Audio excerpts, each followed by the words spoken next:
Righty, it's rolling, All right. as they say in the biz, I guess. Yeah.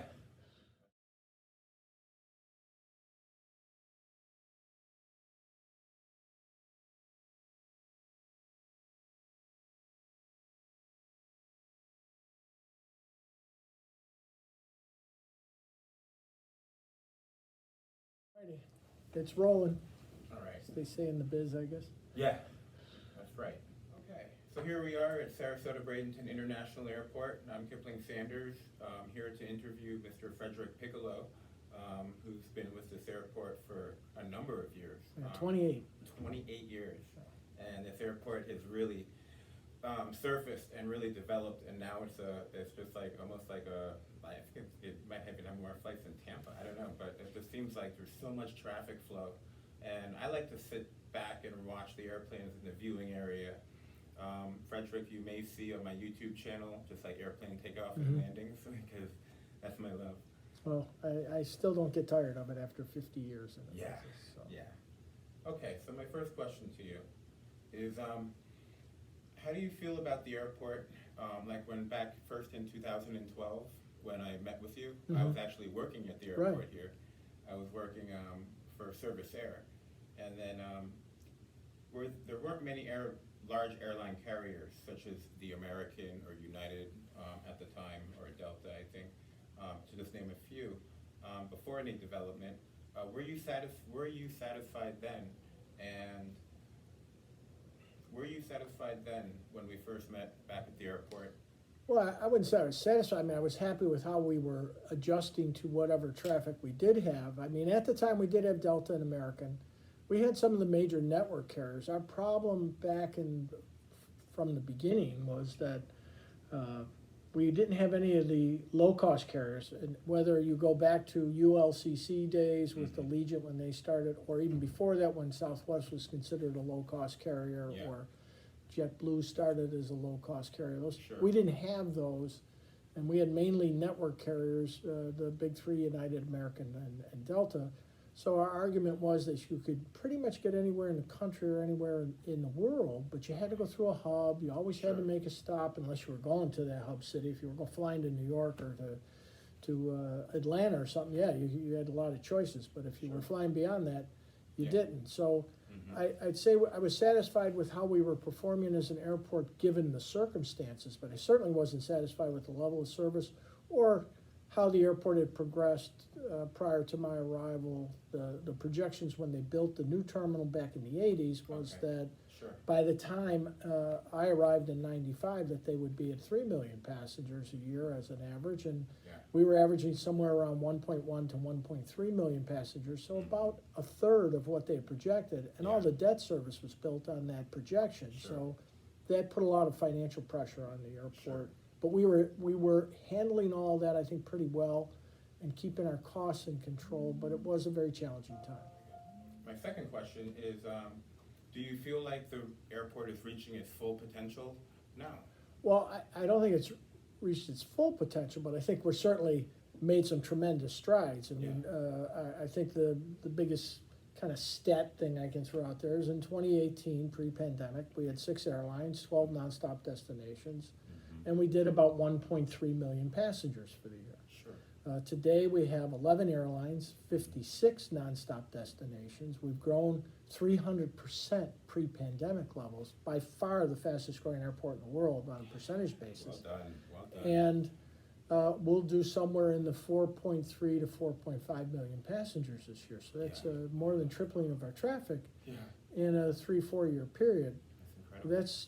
That is absolutely incredible. So we're showing a very upward trend. It looks like we're going to continue that way. So far this year, we're up nearly 15%.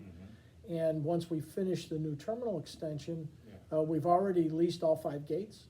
Okay. So we're going to see another uptick in traffic even more. So I think that part of our potential still has to be realized.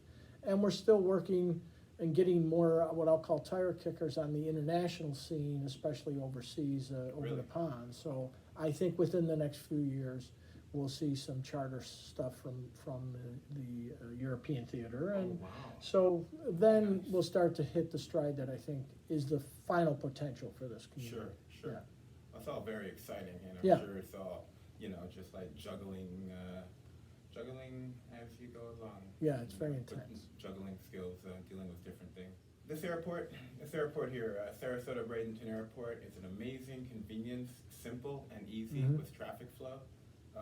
It's so beautiful, it's so perfect for so many people in our lovely city of paradise, Sarasota, Florida. How do you feel about the traffic flow these days? And are there any delays, trouble scheduling? What are the differences than Yeah. before? Well, certainly when you see a 300% rise in your traffic, and Sure. we are a piece of infrastructure, so to adjust to that is not the easiest thing in such a short period of time. And the only analogy I can give is I tell the public that if vehicle traffic went up 300% in 3 years, Oh my God. I don't care how much money Uncle Sam gave you to build roads, you couldn't build it fast enough, and we're infrastructure as well. Now, I think we've done a very good job of adjusting to it. The terminal that we have was really designed for about a maximum of 3 million passengers, and I said we're gonna be close to 4.5 million. So we've had to make that up with personnel to make Okay. it, try and keep it Sure. operationally as convenient as possible. People do have to arrive here a little earlier than they used to. Mhm. But even our parking, we've created more and more remote lots because we have about 2,100 paved parking spaces, and then the busy periods we park 4,500 cars. Yeah. But we've bought 8 shuttles and hired a lot of people so that we can have 4 or 5 shuttles running from a remote lot and pretty much give people concierge service. So we've tried to keep the level of service and convenience as much as possible while we adjust the infrastructure. We're building a $100 million terminal addition. We're putting a $50 million baggage system in, a $10 million ground transportation center. We open in a couple of weeks a $4 million cell phone lot, and we're adding 1,400 paid parking spaces. So we're doing about $200 million worth of work right now. Yeah. But it's going to take another, depending on which project it is, everything should be done by December 24. Nice. So it's going to be another 16, 17 months before we have all the infrastructure in place to handle that, and then we'll probably go up some more. Sure. But in the meantime, we've done a pretty good job of it, but to say that we're just as easy as we used to be wouldn't be entirely truthful. But it's close, and we also added a tremendous amount of janitorial staff and hired a night crew that works under our auspices, not under contracts, so they're our employees, to make sure that we have good, consistent quality there, because we've always been known to be a really clean airport, and Yeah. we continue to maintain that. True. So, Yeah. It's a very clean, Yeah. sanitary, and just like elegant, graceful, and modern type of airport. My personal favorite thing is the aquarium in the middle. yeah, and of it's the still there, aquarium. and we still have a great partnership with Moat Marine. Yeah. How are low-cost carriers different than large cost carriers interacting and syncing with your system in the FAA Part 139, 121 regulations? There's really not much of a difference between the two when it comes to their interactions with the airport. I think the bigger difference there is their interaction with the passenger. You know, Sure. the low-cost carriers have a la carte menu, so they're charging for everything. Right. Whereas the snacks. network carriers are pretty much, you get your buy drink. your ticket and everything's pretty much included, although bags is now, everybody charges for bags unless you're a medallion That's a new member or trend. some kind of thing. Yeah. So there is a lot of similarities there. From the airport's perspective, I'd say not too much is different outside of it. In the low-cost carriers, you see a little bit longer lines at ticket counters Okay. because of the charges for everything, and many times you see people trying to reduce the weight of their bag and shift stuff Yeah. around. Yeah. But from an operational standpoint, from the airport's perspective, they all use the gates, they all use the concourse, and it's pretty much the same that way. Nice, nice, very nice. So what was the largest increase of airline carriers in the shortest period of time during the influx or the rush or the Yeah, I'd say expansion? there's 2 that come to mind. Yeah. The first one was Allegiant. Mhm. They started in late 2018, I believe it was, or early Okay. 2019. I'm sorry, early 2019. Mhm. They started with 8 cities. They now serve 29. Mhm. They do about 800,000 plus passengers a year out of here. Mhm. So they went to 0 to 800 and became our second largest carrier after Delta. Sure. And then in 2021, Southwest came in, started in February of 21, came in with 8 cities, they're up to 19. They are our largest carrier. They did over 1 million passengers last year and continue to be the leader. So now you have a hierarchy where Southwest is our biggest carrier, And then Delta and Allegiant are very close to each other. I think Allegiant's slightly ahead of them now, and then Delta. And Delta was our largest carrier for probably 20 years.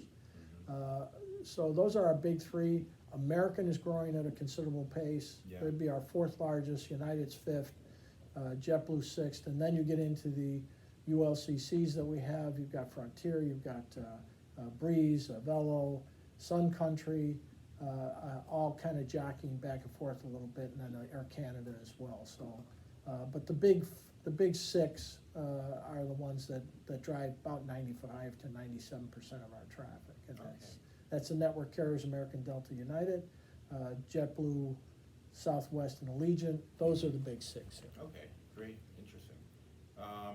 Do you ever have like flight delay issues from any of these We have carriers? some, but it's not so much because of something happening at the airport. It's more an it's been more either weather, or, which is obviously at any airport, Yeah. or an air traffic issue up at Jacksonville Center, which has been an issue for Florida, not just here, but at many airports when, because the pathways here, the highways here, there's only 3 into Florida, and the one along the Gulf, if there's exercises going out in the Gulf from MacDill or Pensacola Air Force Base or Naval Base, then that sometimes closes that off. And then if you get weather in the northern part of the state, then it slows traffic down, there's fewer portals to come through, and it starts those delay things. So we've seen some of that, as well as you've seen, the FAA is understaffed, and they got behind the 8 ball after COVID. And so there's air traffic issues, not just in Jacksonville, but throughout the country, and that affects it as well. Mr. Fredrick Piccolo, how many airlines are there here now? Well, there's 11 airlines here now. 11. And I the only one we remember when there really was don't 3. have is Frontier, or I'm sorry, is Spirit. And certainly, depending on what happens with the Justice Department, if the merger with JetBlue goes through, then Spirit would be the only one we don't have of any domestic size in the country. I mean, you have Hawaiian and Alaskan Airlines, but they're kind of a West Coast or island carrier. So of all the other carriers in the country, we have them all except Spirit. As I said, if that merger gets approved, well, then we'll have those as well. So. Sure. What's your favorite, ask this because in a fun way, what's your favorite international carrier? My favorite international carrier? Well, I fly Delta a lot when I fly international, and they've done a great job. They do have a good business class. I've flown a number of international carriers, Qatar Airline and Emirates are very nice product when you fly them. Sure. I've heard about it. Asiana was very nice. As I said, I've flown, I haven't had too many carriers from an international standpoint that don't do a good job. Yeah. But Delta's the one that I've used the most often. Well, they all have to do such a great job to compete against each Yeah. other and stay. Yeah, I mean, but Emirates, the interesting part was on Emirates flying the A380, so that was a pretty interesting experience, because it's such a neat aircraft. Yeah. Were you on the second deck, up bottom? Yeah, Second deck? yeah, it was very nice. Do you have a message for the youth? And if it was, what would it be for the young? Then I aspiring- hope they will look at this industry, the aviation industry. Yeah. And as I said earlier, just the thought of being pilots or flight attendants is not all that's in the aviation industry. No. So for youth, there are plenty of opportunities for all sorts of occupations. Yeah. As I said, there's finance, there's IT, police, fire, public service, maintenance if you want to be an HVAC mechanic, electrician, plumber. There's a lot of different job opportunities in aviation, and then there's worldwide opportunities like mechanics and pilots and such. So it's a great field. It's one that I think you will agree, once you get bitten by that aviation bug, it really kind of takes hold of you. Yeah. And as I said, I've been in this business 50 years and never get tired of watching planes take off and land. Yeah. So I hope to at least consider it and look at it, because there's a lot of, and it's a worldwide business. So your opportunity isn't like in some industries where it might just be local or something. This Sure. gives you a chance to work almost anywhere in the world Sure. in a great occupation and a great industry. Oh, yeah. Wonderful. Yeah. So you have 28 years of hardworking experience here at SRQ. Do you have anyone in the aviation industry or here in SRQ that you want to acknowledge or bring to attention that helped you along the way? I've worked with so many great people, both locally, through the state, throughout the country and the northern continent as well as internationally, because I sat on the International Trade Association Okay. board and was chairman of that board. Yeah. I wouldn't single out one person. I would say that I had 3 people that I worked under at various airports. Larry Hedrick in Buffalo years ago, Jim Howes at St. Pete Clearwater Airport, and then George Bean as well at Tampa International that were great influences on my career and were very Sure. helpful to me. Sure. But I've met people from all over the world that run airports, That's cool. from every facet, from Africa, Asia, the Middle East, Europe, South America, and they're all kind of the same. You get to experience that people are pretty much the same everywhere in the world. They want the best for their families, safety, security, and a good living. And I've met just tremendous people all over the world, from all colors, creeds, religions, from Muslims to Christians to Buddhists to Hindu. I've been to 47 countries in this industry, and there's just a lot of great people in this industry. That's awesome. That's really nice to know. Yeah. And I want to bring this to attention because I think it's very noble, and I respect the work ethic of you and your work ethic. You, long time ago, you were doing garbage for a little bit.